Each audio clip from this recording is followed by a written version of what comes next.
Segera subscribe channel bermanfaat ini. Klik lonceng notifikasi supaya tidak ketinggalan video terbaru. Jangan lupa like, komen, dan share video ini ke teman-teman kalian. Semoga bermanfaat. Alright, so once again, good evening everyone. Welcome to the TOEFL class with me, Mr. Asbi. Now, we are coming to the last section of TOEFL, which is reading section. Here we are going to talk several strategy and then several things that probably will be useful in terms of how you can answer the reading question. Okay, di awal, I'm going to give you, wait a second. I'm going to give you a kind of general strategies that you can use for reading. Nah, ini sebenarnya general strategy pasti kalau teman-teman sempat baca-baca buku TOEFL mungkin pernah lihat juga, buka YouTube juga mungkin sempat lihat ya. So, this is some information about general strategies for reading. The first one, be familiar with the direction. Oke, di reading ini penting bagi kita untuk bisa paham apa maksud ataupun arahan dari yang ditanyakan. Dalam konteks ini adalah berarti question-nya ya, pertanyaan apa yang ditanyakan. So you need to be familiar with the direction. Nah, sekarang nanti di beberapa pertemuan untuk reading kita akan coba membagi-bagi kira-kira tipe pertanyaan itu maksudnya tipe pertanyaan apa? Apakah maksudnya main idea, apakah ke stated data question ataupun unstated data question. Karena formulasinya akan berbeda-beda padahal mempertanyakan tipe pertanyaan yang sama. Jadi teman-teman harus tahu ternyata itu adalah pertanyaan A, pertanyaan B atau pertanyaan C.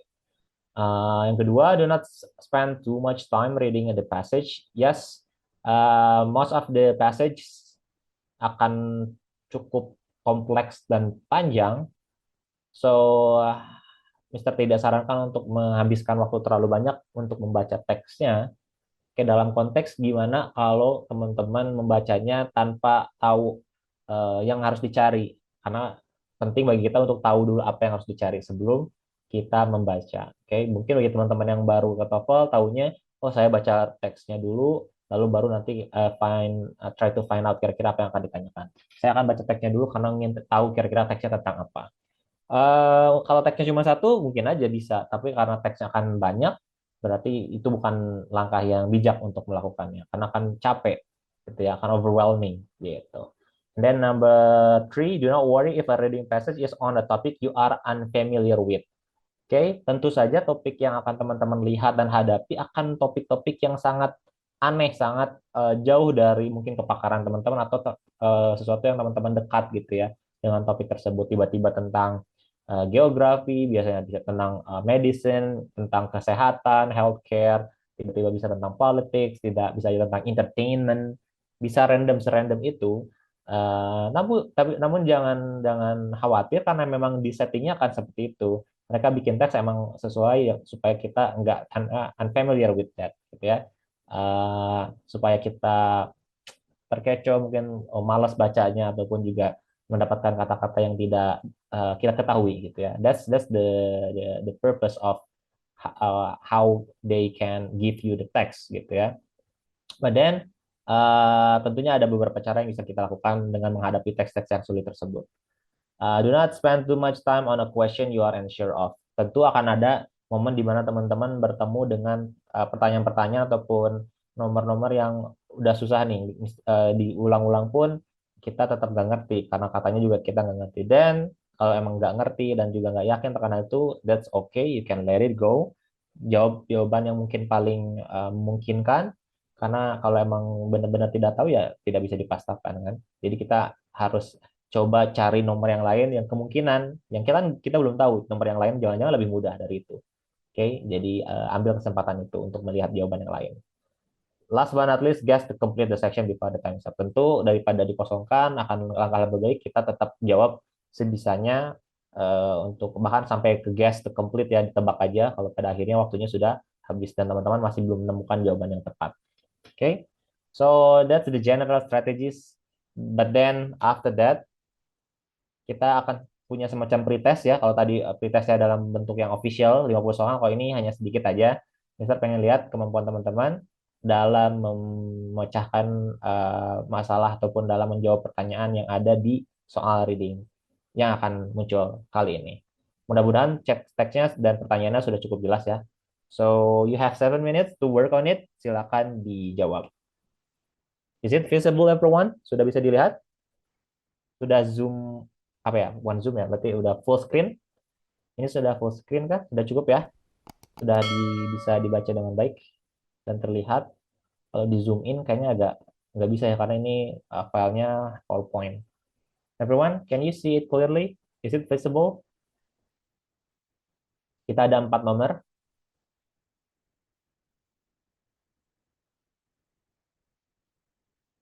Amankah teman-teman? Cek. Halo.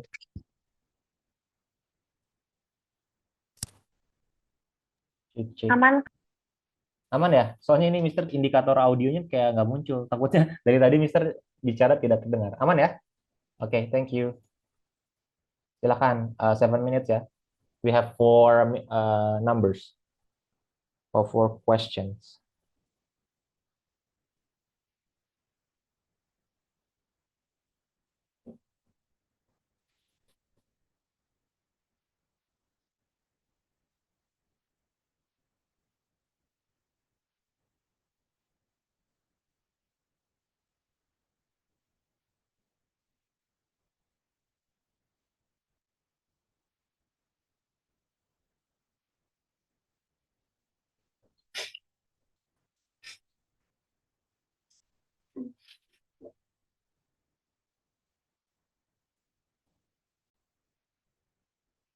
All right, the time is up. Now let's check all of your answers for number 1 to number 4.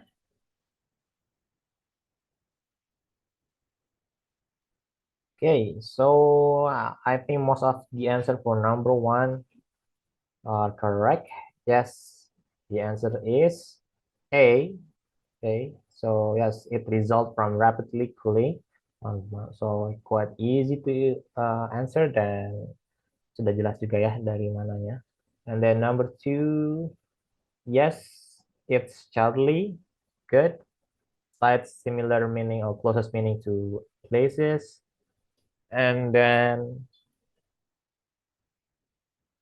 number 3, ada yang A, ada yang C, but then the answer for number 3 is Delta. Okay. Well, teman-teman bisa lihat di kata yang from which are types of weapons or ring, which is type of jewelry, and that obsidian, which is rock, would have been less likely to have been used to make a belt. Okay, which is in the clothing. Ada di line berapa tuh yang ngomongin tentang number 3 ini? It can be inferred from the passage that obsidian would least likely have been. Berarti akan kecil kemungkinannya untuk dibuat untuk menjadi apa kira-kira? Fashion, right? Apakah fashion adalah kuntung ring atau belt? Yang tidak ada di situ. So yes, the answer is C. And last but not least, yang 4 udah jelas ya, the answer is B. Right? That's okay. We are not going to talk more about this karena ini sebenarnya lebih ke pretest saja. So here are the answers: A, C, D, and B. Okay. Dari sini mungkin kalau ada yang jawabannya betul semua, alright. Let's say that you are on the right track, teman-teman mungkin bisa langsung menjawabnya dengan cepat dengan waktu yang tepat. But then kalau yang enggak pun, that's totally okay. Berarti dari sini kita bisa lihat kemungkinan dari 4 pertanyaan mungkin selalu ada 1 dan 2 yang salah dalam menjawab pertanyaan ini. Oke, okay? Ada yang dapat 3, ada yang dapat 2, that's totally okay. Nah, sekarang mari kita bedah kira-kira apa sih procedures atau hal yang harus dilakukan dalam mempersiapkan diri kita untuk menghadapi reading text di TOEFL. Oke, Mister, apakah teksnya akan selalu seperti itu, sulit, lalu juga terkesannya sangat di luar topik yang sepertinya kita senangi, dan ya, seperti itu. Ada 3 paragraf, could be more, could be less, tergantung gitu ya. But, kurang lebih pasti pertanyaan akan seperti itu, atau teksnya akan seperti itu. Alright, so here are the procedure for a reading passage. You probably hear it millions time. Mungkin teman-teman udah sering dengar ini. tentang reading. Kalau namanya reading is all about skimming and scanning, right? You need to skim the reading passage to determine the main idea and then the overall organization of ideas in the passage. Oke, teknik skimming dan scanning ini adalah kemampuan teman-teman how you can identify the certain word that probably you are looking for. Lalu dari situ juga kita coba menganalisis seberapa penting kata tersebut sehingga teman-teman bisa memahami apa yang lagi dibahas di teks tersebut. Oke, ini ada kaitannya dengan bagaimana teman-teman bisa dapetin kata kunci di pertanyaannya, karena itu yang biasanya lead kita ataupun mengantarkan kita untuk apa yang harus dicari di teks tersebut. Nanti kita akan bahas dalam contoh soal. And then look ahead at the question to determine what language skill are being tested in the question. Nah, tadi yang sudah saya sampaikan ya, akan selalu prinsipalnya adalah question first and then text. Oke, kita lihat pertanyaannya lalu baru ke teks. Nah, and then find the section of the passage that deals with each section. Nah, ini adalah section-section akan kita pelajari. Ada main idea, directly and indirectly detailed question, pronoun question, transition question, vocabulary question, where, lalu juga tone, purpose, and concept question. Ya, pokoknya ini adalah tipe pertanyaan yang akan selalu ada di reading section. Kita akan coba bahas satu persatu.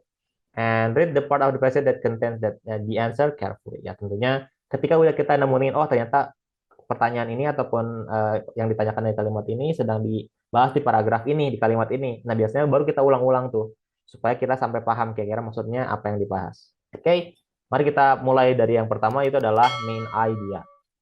Main idea adalah tipe pertanyaan yang akan selalu muncul di reading section atau di pertanyaan reading, bahkan di setiap passage-nya akan selalu ada. Biasanya akan ada di awal pertanyaan gitu ya, di nomor satu ataupun di awal teks pertanyaannya. Oke, so this skill, main idea ini akan menanyakan tentang topik, subject, title, primary idea, ataupun main idea. Intinya sama-sama aja. Kalau yang ditanyanya topik, yang ditanya subject, ditanya title, ditanya primary idea atau main idea, sebenarnya cara mengerjakannya sama gitu ya. It's all about the subject of the topic, main idea-nya, ide pokoknya apa yang lagi dibahas. Okay, this question are all really asking what primary point the author is trying to get across in the passage ya. Tadi yang tersampaikan nanyain tentang ide pokoknya aja pada akhirnya gitu ya. Since TOEFL passage are generally written in traditionally organized manner, it is relatively easy to find the main ideas by studying the topic sentences, which are most probably found at the beginning of each paragraph. Singkatnya teman-teman, karena TOEFL ini dibentuk dalam format yang tradisional, yang sangat formal, berarti kan sangat benar-benar menjunjung kaidah keakademisan gitu ya. Nah, ngomongin tentang topik keakademisan ataupun format formal ataupun tradisional, berarti bisa disimpulkan ketika teksnya ada, dia akan disusun oleh sistem yang ataupun teknik yang sangat tradisional. Nah, ngomongin tentang traditional written type of the form, kita akan pasti menemukan, contohnya gini, kalau kita bikin satu paragraf, kalimat yang dibentuk atau paragraf tersebut pasti dibentuk yang namanya pertama oleh topik sentence atau kalimat utamanya. Nah, kalimat setelahnya kita sebutnya sebagai supporting sentence. Berarti kalimat yang mendukung kalimat utamanya. Nah, considering that kind of fact, karena faktanya adalah setiap paragraf itu pasti dibuat oleh topik sentence di awalnya, kita bisa simpulkan jika untuk mengetahui paragraf itu sedang ngomongin apa, berarti kita tinggal lihat paragraf ataupun kalimat utamanya atau kalimat pertamanya. Karena pasti sisanya kalimat-kalimat selanjutnya itu menjelaskan tentang kalimat pertamanya. Gitu. Dari situlah kenapa ada strategi untuk mendapatkan main idea, kita harus fokus ke speaker lagi, kalimat utamanya atau kalimat pertamanya, sorry. Itu karena membentuk paragraf pasti dibentuk awalnya oleh topik sentence atau kalimat utamanya. Sisanya adalah supporting sentence, supporting details, dan lain-lain. Gitu. Nah, mungkin yang sering ketinggalan ataupun sering dilupakan adalah kita hanya baca paragraf atau kalimat pertama di awal paragraf. So if we have 3 paragraphs, kalau ada 3 paragraf, lalu yang ditanya adalah main idea of the passage atau ide pokok dari ide pokok dari teks tersebut, berarti kita harus baca ketiga paragrafnya, ketiga topik sentence-nya. Topik sentence di paragraf A tentang ngomongin apa. Kalau yang B di paragraf 2 ngomongin apa di kalimat pertamanya ya. Yang C di kalimat pertamanya dia ngomongin apa. Nah, ide pokok teks tersebut itu adalah combination between those three topic sentences. Jadi kesimpulan dari main idea adalah kalau paragrafnya 3 berarti ketiga topik sentence di awal kalimat di awal paragraf tersebut digabungkan menjadi satu pembahasan atau satu ide pokok. Nah, kadang-kadang orang tuh lupa hanya fokus ke ide pokok di paragraf per satu aja, padahal 2 dan 3 juga erat kaitannya sama teks tersebut. Okay? If the passage contains of one paragraph, you should study at the beginning of the paragraph to determine the meaning. Sama tadi yang saya sampaikan. Nah, ini yang sangat penting teman-teman harus pahami itu adalah type of the question. Oke? Okay? Nah, kalian akan sering melihat tipe pertanyaan seperti ini. Ada what is the topic of the passage? What is the subject of the passage? Ada main idea. What is the author's main point? What is the author primarily concerned? Which of the following would be the best title? Oke, terkesannya beda-beda. Padahal cara ngerjainnya ya sama. Kita tinggal fokus saja ke first sentence-nya. Kira-kira dia sedang ngomongin apa. Karena pas di kalimat selanjutnya itu ngomongin ataupun menjelaskan dari topik sentence tersebut. Oke, jadi apapun pertanyaannya tipe-tipe ini pasti cara ngerjain adalah is all about main idea question. Oke, ini tentang pertanyaan main idea. Cara ngerjainnya kita coba fokus ke kalimat awal untuk memahami kira-kira teks tersebut sedang membicarakan apa. Oke, so mari kita langsung ke contohnya. I have one paragraph here. Tell me, what is the main idea of the passage? Nomor satu, and then the best title of the passage-nya apa? Let's go. Give me your answer.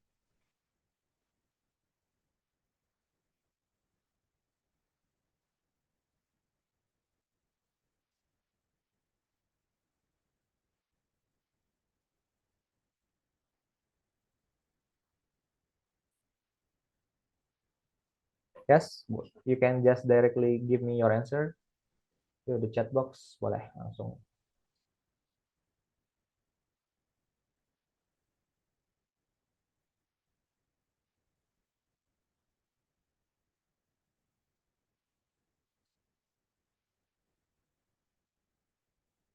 Katanya ada yang nomor 1A.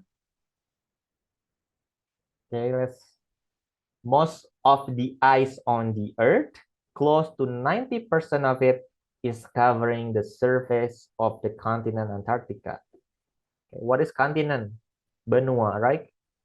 Surface, permukaan. Covering.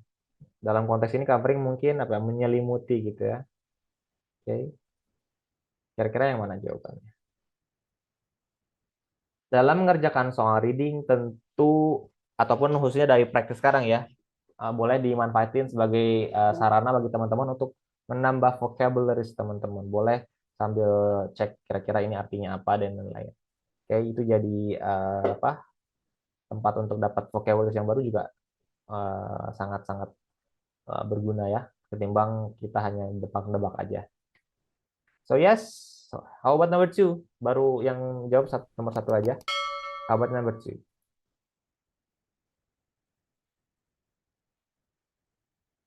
Di sini ada kata-kata menarik ya, boleh teman-teman juga dicatat, boleh untuk menambah vocabularies. Oke. Okay. Kalau yang nggak tahu snow, that's okay. Boleh cari tahu, oh ternyata salju. Ada deeper gitu ya. Kalau mau membaca keseluruhan teksnya juga boleh. Ada miles, deeper kan ada kata deep. Kalau deeper berarti lebih dalam, deep lebih dalam. Close to, apakah maksudnya close menutup? Tapi enggak. Ada close to semacam membentuk satu makna yang baru. Close to berarti hampir gitu ya. Close to, hampir 90%, hampir 90%, hampir mendekati ya. 90% of it is covering the surface of the continent. Ayo yang nomor 2 belum? Boleh sambil dibaca lagi teks-teks yang lainnya ataupun kalimat yang lainnya. What is the best title? Tapi harusnya dari first sentence juga harusnya udah tahu. Boleh pakai teknik eliminasi, itu juga sangat bisa disarankan di reading ini. Kita boleh pilih jawaban-jawaban yang udah pasti nggak mungkin. Apakah ini ngomongin tentang snowfall? Apakah ini ngomongin tentang the icy earth? Atau the cold snow? Ataupun the causes of Antarctica's ice?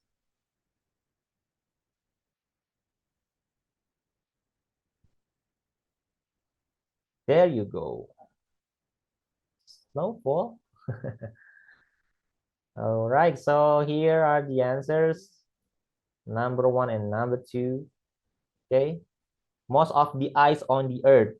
Kan sebagian besar es di bumi gitu ya. Earth kan bumi. Hampir 90%-nya, close to 90% of it, gitu kan, is covering the surface of the continent Antarctica. Menutupi atau menyelimuti permukaan benua Antartika. Okay, if you already got the topic sentence, dan harusnya sudah langsung paham kira-kira mana main idenya. Itu adalah B. Most of the earth ice, gitu ya, kebanyakan es yang ada di bumi ini ditemukan di Antartika. Kenapa? Karena close to 90% of it, hampir 90%-nya ada di sana. Berarti kan, in other word, dengan kata lain, es yang ada di bumi ini kebanyakan ketemunya atau ditemukan di Antartika. Pun sama dengan yang nomor 2, the best title of the passage is, tentunya karena yang paling banyak esnya itu ada di Antartika, berarti ini menyebabkan the causes of Antarctica ice. Jadi kenapa sisanya kalimat tersebut ataupun teks tersebut menceritakan tentang penyebab dari kenapa adanya Antarctica ice.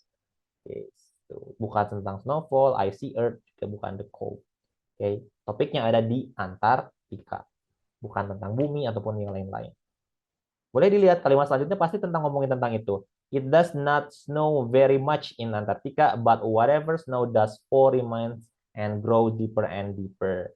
Di Antartika tidak banyak terjadi salju, tapi apapun salju yang turun tetap dan semakin bertambah tebal, gitu ya. Jadi nggak kayak turun salju literally kayak di negara-negara ataupun di tempat-tempat itu, tapi somehow saljunya makin tebal, tetap turun dan semakin tebal dan tebal. Oke. Lalu katanya in some areas of Antarctica, di beberapa daerah di Antartika, the ice has perhaps been around for as much as million years and now is more than 2 miles deep. Ya, es mungkin telah ada selama setidaknya 1 juta tahun dan sekarang mencapai lebih dari 2 mil kedalamannya, gitu ya. 2 miles kedalamannya, kayak gitu kan. Itu lagi menceritakan tentang the causes of Antarctica ice, right? So the answer for number 2 is D. Yes, again, kemampuan teman-teman untuk memahami kalimat atau teks akan menjadi kunci sih di reading. Tapi again, kalau kita tidak tahu caranya untuk menemukan main idea, kayaknya akan makin lost nih dalam mencarinya. Setidaknya ini bisa membantu kita untuk mengeliminasi jawaban-jawaban. Kayak snowfall, kan kita nggak ngomongin snowfall di sini teks ini. Nggak ada ngomongin tentang the cold snow gitu, nggak ngomongin tentang saljunya itu sendiri bahkan ya. Gitu. Mungkin yang B agak mirip-mirip, tapi yang pasti kita nggak ngomongin tentang buminya, kita ngomongin tentang es yang ada di Antartika. Nah, kepekaan itulah yang diharapkan teman-teman bisa terus dilatih, yaitu untuk melihat teks tersebut kira-kira gambaran besarnya tentang apa. Mari kita coba lihat yang teks selanjutnya. Still talking about main idea, masih tentang ngomongin tentang main idea. Silakan dicek what is the topic of the passage, lalu juga the main idea of the passage. Sama aja. And then try to analyze, try to identify, try to observe the first topic of the sentence atau the first sentences. It's what it talks. What does it talk about? What does it talking about? What is the sentence talking about?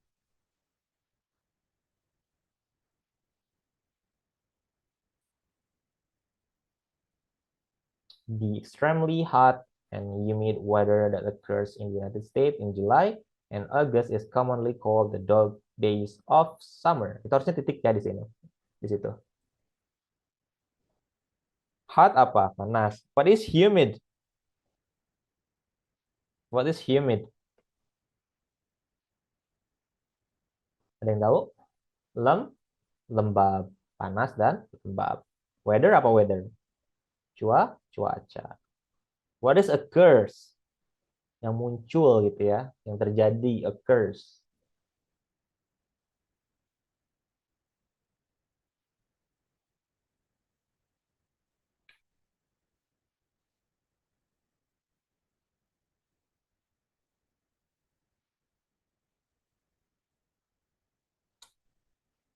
So, ada yang jawab nomor 3 B.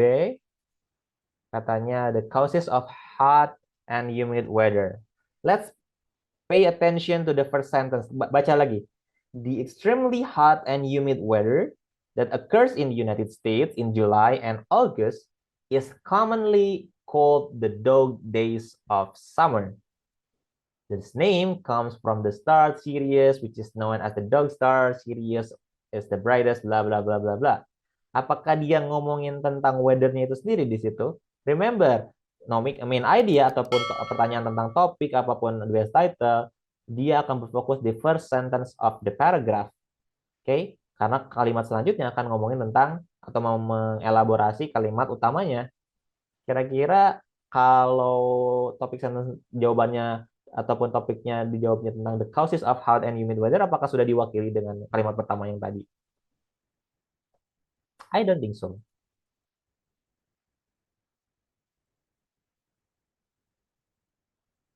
There you go.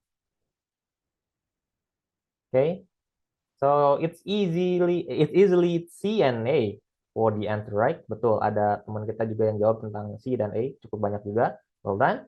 Okay, why the hot summer days are known as the dog days? Justru teks ini menjelaskan tentang alasan kenapa hot summer days are known as the dog days. Kenapa disebutnya dog days? Di situ dia jelasin kenapa disebutnya dog days.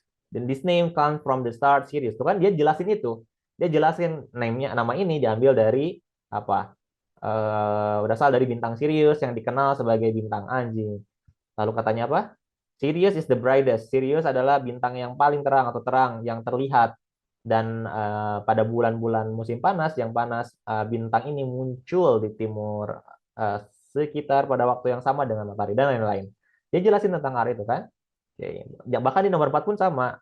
The name of the summer days came from the Sirius, the dog star. So that's the main idea. Kalau nggak yakin boleh dicek yang B-nya. Dogs generally prefer hot summer days. Apakah itu? Sangat tidak ya, jauh. The hottest day occur in the summer because of the movement of the sun and the stars. Itu sangat teknikal sekali. Itu nggak lagi ngomongin tentang topik passage-nya, topik sentence-nya, tapi dia ngejelasin tentang detailnya. Sedangkan kita tahu main idea itu bukan detailnya, tapi topiknya, topik keseluruhannya. Sirius rise at almost sama ini juga details gitu ya. Bahkan kalau mau dicek lagi agak kurang tepat. So number 4 is alpha. Oke, itu baru satu paragraf loh. Oke, sekarang kita cek kalau dua paragraf. Teman-teman sekali lagi kalau mau apa istilahnya mau mendapatkan beberapa vocabulary di sini, we can do that. Tapi kayaknya nggak akan sampai cepat untuk sempat ke skill-skill yang lain. Jadi tenang aja, nanti you can access the file. Nanti teman-teman bisa sambil pelajari aja kira-kira teks ini tuh lagi ngomongin apa dan yang lain. Masalah translationnya dan lain juga ada di notes-nya. Jadi tenang aja. Yang penting teman-teman sekarang sedang membiasakan diri untuk mencari jawaban main idea itu seperti apa. Itu dengan memahami terus-menerus kalimat utama topik sentence di setiap paragrafnya. So that's the point of our test today. Yes, we have two paragraphs here. We have two paragraphs here, so please do the same thing, but now we have two paragraphs.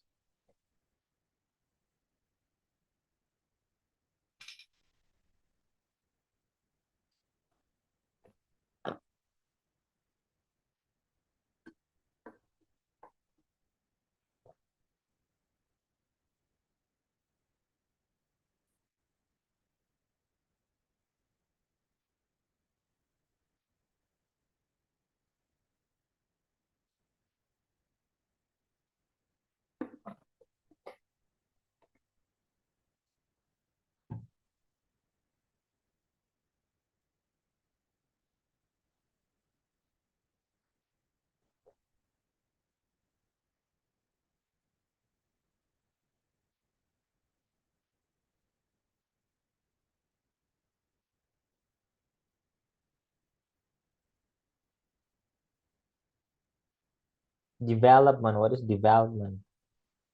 Perkembangan, right?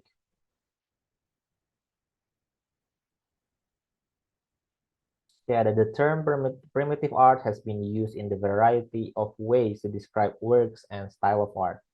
Lalu di paragraf kedua dia punya a wonderful example of the second type of primitive artist is Grandma Moses, who spent all her life living on a farm and working at tasks normally associated with farm life.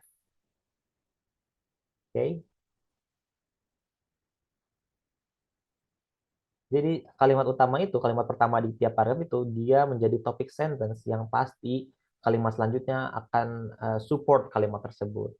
Jadi kecil kemungkinannya kita akan dapetin topik ataupun ide pokok ataupun main idea dari kalimat-kalimat supporting sentence seperti kalimat kedua ataupun bahkan kalimat di tengah atau kalimat di akhir. Mungkin tentu tergantung style of writingnya, tapi kita kalau ambil general uh, things-nya kayaknya kita bisa pastikan semuanya akan ada di kalimat pertama.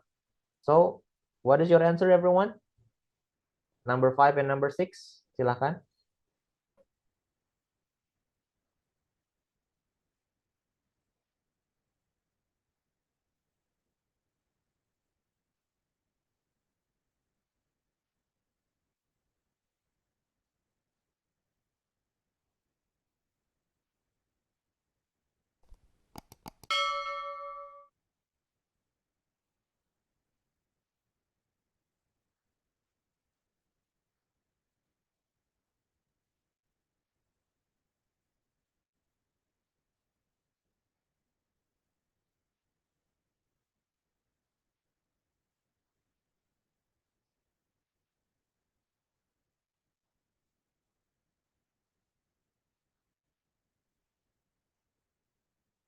That's good. Yes. So, here are the answer. Karena udah ada yang share jawabannya dan kebetulan betul juga. Nah, I think you got the point of my explanation. Good. Number 1 is A, yes, and number 2 is, sorry, number 5 is A and number 6 is C. Yes, an example of one of the types of primitive art. Lalu boleh juga tentang main idenya. Grandma Moses is one type of primitive art because of her lack of formal training. Okay. How about this one? You can make it fast. Bisa kok. Kita lihat ke fokus utamanya. Which of the following best did the topic of the passage?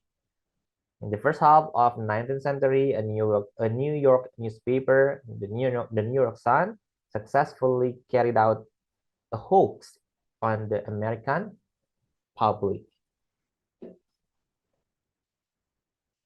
Because of this trick, readership of the paper rose substantially. Secara signifikan ya, substantially.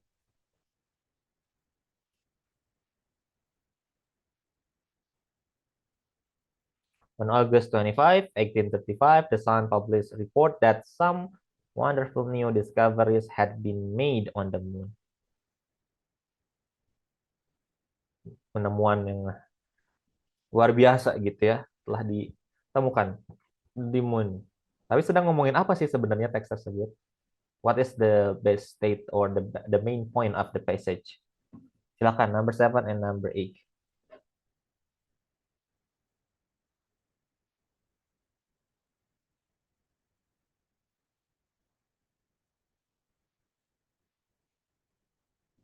Discoveries, penemuan.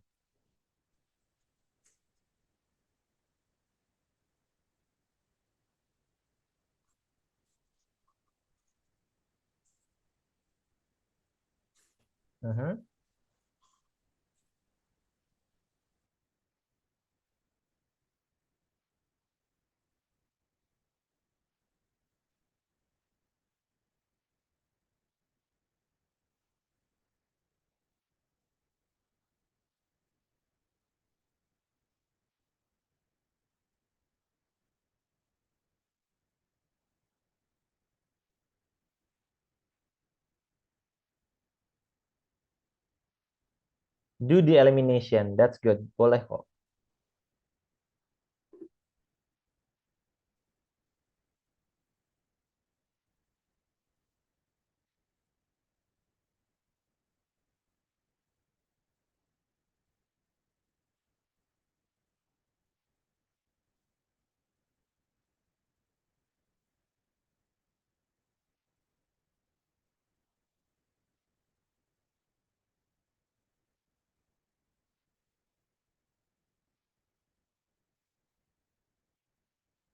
Oh no. So the answer is not B, but it's C for number 7.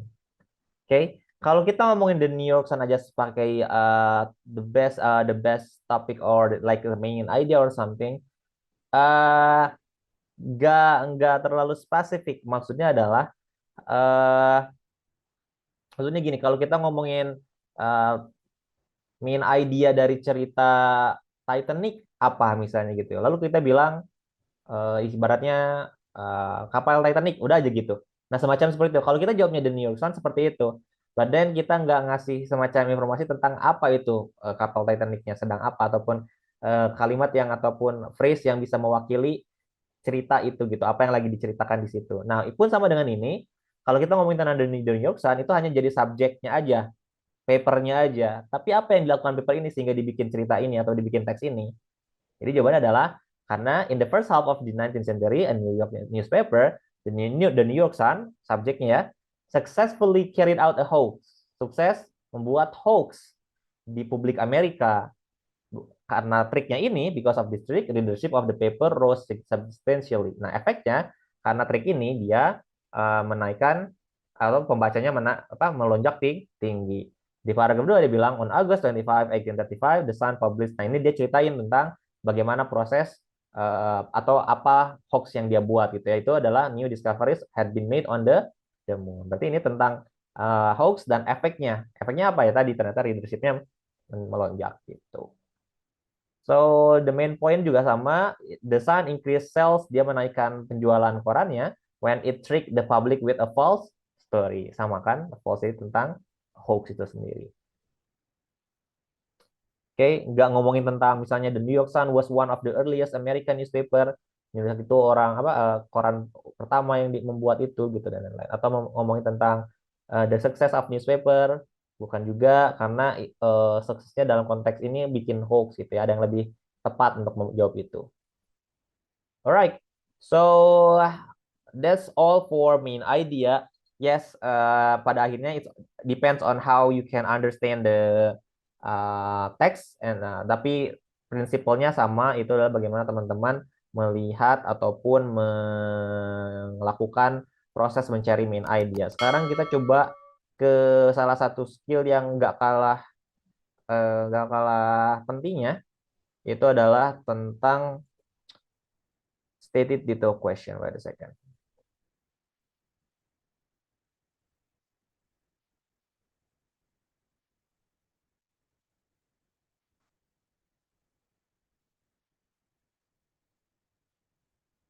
Oh ya, ngomongin tentang main idea, teman-teman.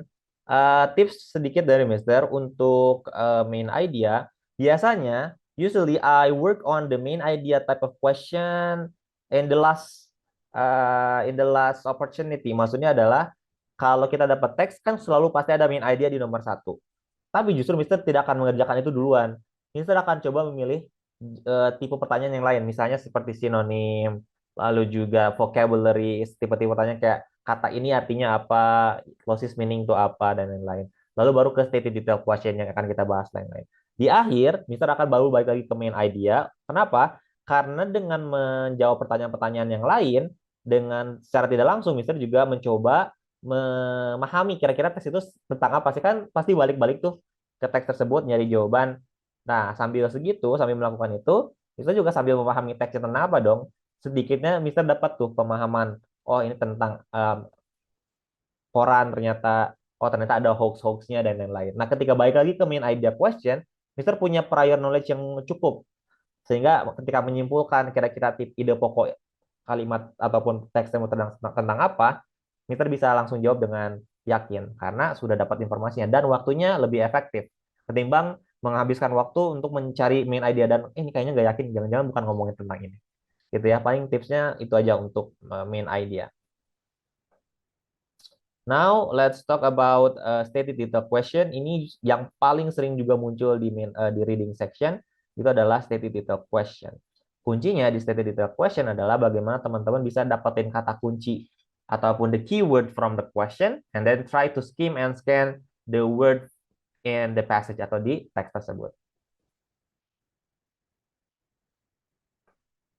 Mari kita cek di sini. Oke, mari kita warning sedikit. Kita masih ada waktu ya.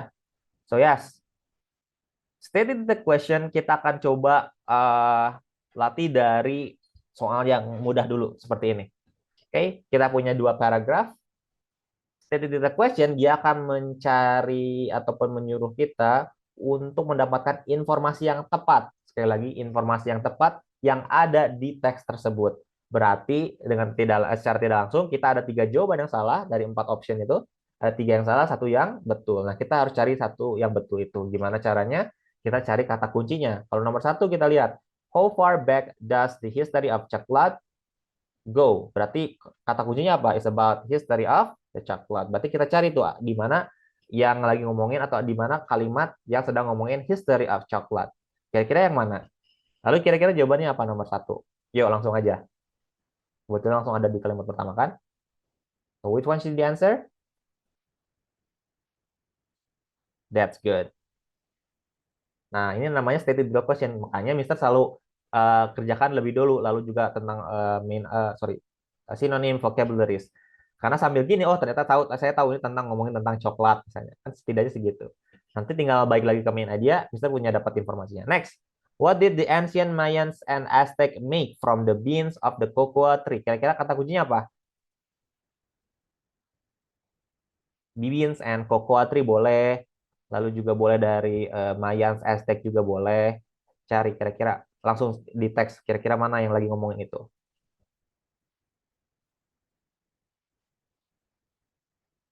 Apa? Yuk, number 2.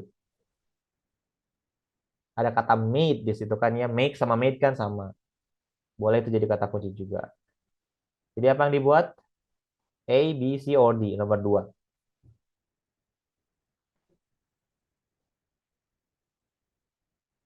That's good. Another B ya, a drink. Katanya kan made a drink from the beans of the cocoa tree, bla bla bla bla. Good. Next, what does the word chocolate mean in Aztec? Berarti ada kata the word chocolate mean in Aztec.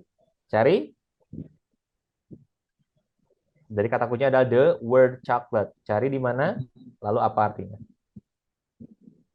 So what is the answer for number 3? Bitter water. That's good.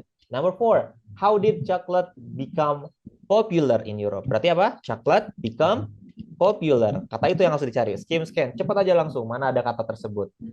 Perhatikan juga sinonim ya. Kadang-kadang dia akan dibentuk dari kata yang lain. Boleh sinonim atau dalam format yang lain. Kalau tadi kan made jadi make gitu ya. Atau make jadi made boleh. Kalau ini apa? How did chocolate become popular? Bagaimana bisa populer gitu ya?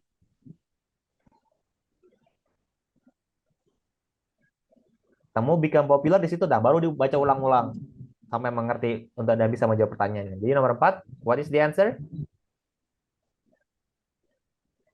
Another B, that's good. The Spanish conquered the Aztec and brought cocoa beans to Europe. That's good. Lastly, what are some health benefits of dark chocolate? Health benefit, kira-kira mana?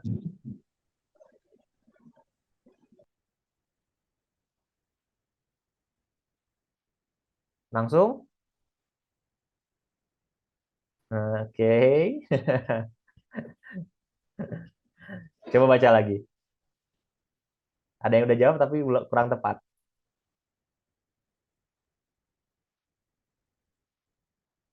There you go, finally. Well done, Kak.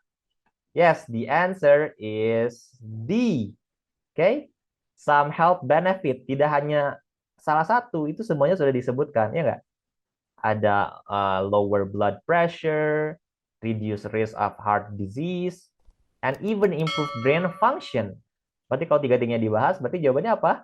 Bukan A, tapi D. All of the above. Berarti semuanya betul. Hati-hati ya. Oke, jadi nggak hanya satu. Kita kadang-kadang terjebak ya, oh ini ada nih di teks tersebut. Jadi jawabannya ini. Jangan-jangan lebih dari itu. It can improve brain function juga, ya kan? Risk of heart disease juga sama. Berarti kan ketiga hal tersebut sudah dibahas tuh di kalimat terakhir itu. Sehingga jawabannya adalah delta. Semuanya terjebak sama jebakan Mister. Anyway, that's okay. Tapi poinnya adalah itu. Stated question adalah tipe pertanyaan yang menanyakan yang disampaikan di teks tersebut. Makanya ini my favorite type of question. Selalu ada, tapi juga sangat doable bisa dilakukan. Kuncinya adalah kita cari kata kunci, the keyword dari pertanyaannya. Lalu try to skim and scan. Nah, proses skim and scan-nya di teks tersebut kadang-kadang dalam formatnya ada yang jadi similar, ada yang ada sinonim, ada juga formatnya berubah. Tadi kayak made jadi make gitu ya. Lalu juga sinonim-sinonim juga mungkin kayak misalnya popular mungkin bisa aja jadi well known gitu ya, bisa juga. Oke. Okay. Ini beberapa informasi tapi kayaknya udah dijelasin dengan contoh yang bisa sampaikan. Oke, yang penting teman-teman bisa tahu ini nih. Jadi stated title question ini dalam soal TOEFL biasanya dibentuk dari 4 pertanyaan ini nih. According to the passage, it is stated in the passage indicates that, ataupun which of the following is true. Keempat pertanyaan ini sebenarnya menanyakan tipe pertanyaan yang sama, yaitu adalah stated detailed question. Oke, caranya gimana? Lihat pertanyaannya, kata kuncinya apa, lalu try to find out from the passage. Misalnya seperti ini.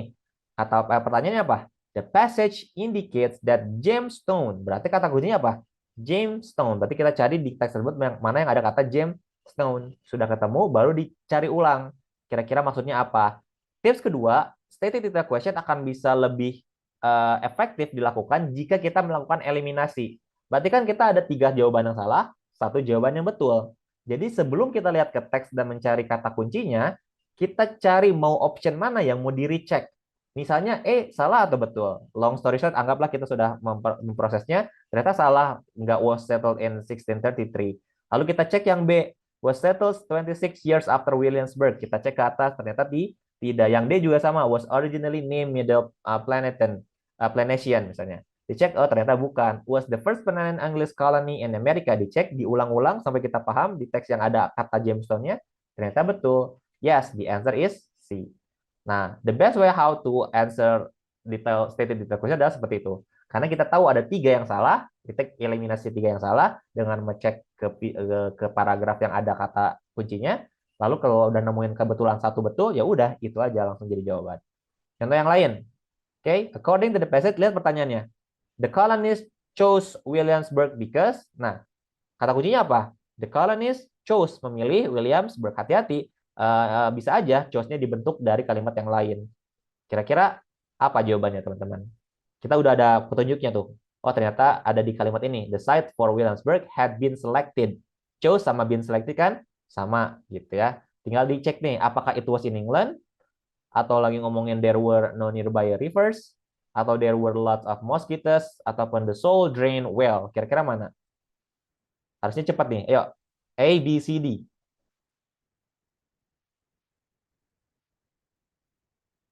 Apakah betul it was in England? The site of Williamsburg had been selected, gitu ya.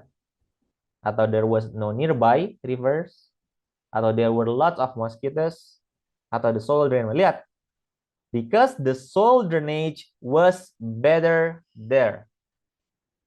Kalau drainasi airnya lebih baik dari sana, dengan kata lain apa? The soil, the soil drain well. So the answer is D. That's good, Kak Kiki. Well done. Oke, okay. See, jadi sebenarnya tipe pertanyaan ini sangat bisa dilakukan dan lebih efektif dilakukannya seperti itu. Oke, okay. Tentu pada akhirnya kemampuan teman-teman memahami kalimatnya akan membantu sekali. Tapi jika tahu strategi yang seperti ini kan harusnya cukup membantu juga. Right? Coba bantu Mister untuk jawab pertanyaan ini. Stated the question sama. According to the passage, the oldest flutes. Nah, kata kuncinya apa berarti? The oldest flute. Langsung cari. Skim and scan. Mana kalimat yang lagi ngomongin the oldest flutes. And then, boleh dicek satu-satu A, B, C, D. Ataupun mau langsung memahaminya juga boleh. It depends. Tapi kalau mau gampang, boleh cek. Siapa tahu jadi jawabannya yang langsung, ya berarti langsung dapat jawabannya. So, what is the answer for number A? Number 2 juga boleh langsung. Kata kuncinya apa yang nomor 2? James Gateway's flute is made of. Terbuat dari apa gitu ya? It's made of. Itu kata kuncinya. Number 1, ayo.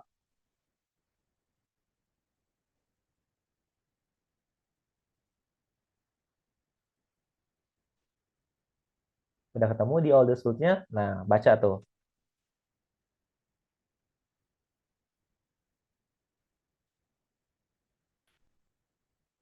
Ayo, langsung boleh.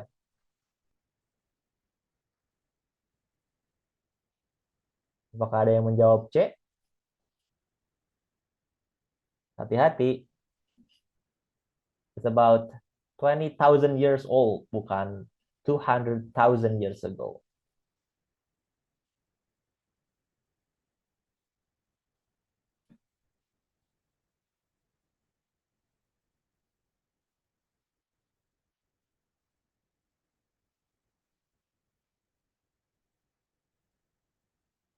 Ya, come on, one.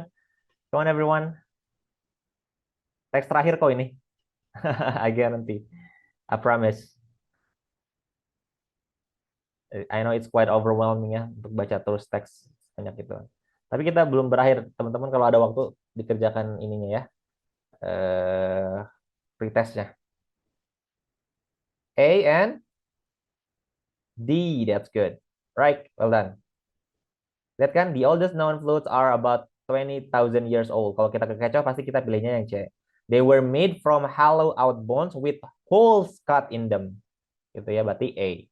Berarti yang dua, James flute is made of, apa tuh?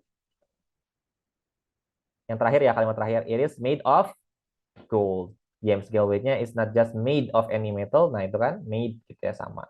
So the answer is D. Good. Well, that's the end of our meeting today for reading section. Mister akan share pretest untuk reading tadi ya di WhatsApp group. Boleh dikerjakan semampunya dan sesempatnya. Nanti Mister akan langsung share kunci jawabannya di Google Classroom. Jadi kalau mau cek jawabannya, tinggal cek ke Google Classroom aja ya untuk pretestnya. Okay, I think that's all for today. Thank you so much once again for willing to change the schedule a little bit to 10 past 7. I do really hope that for the tomorrow class, we are going to go back again to our schedules, our regular schedules. Until then, thank you so much for today, everyone. Well done, and have a great rest. And wassalamualaikum warahmatullahi wabarakatuh. Good night. Bye-bye. Sama-sama Kak Yasmin. Well done.